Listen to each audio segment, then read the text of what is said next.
কোনো পুরুষ স্পর্শ করলো না নারী স্পর্শ করলো তুমি অনুভব করতে পারবে না।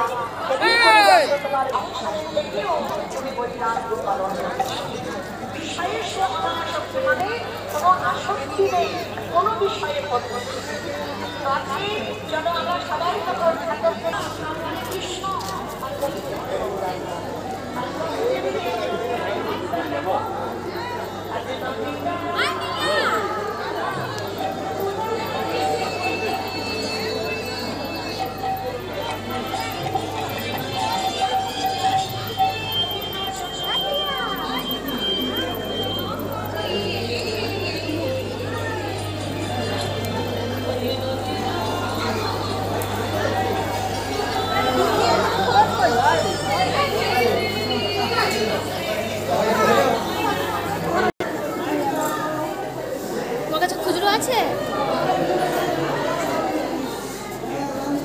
প্রণাম করো।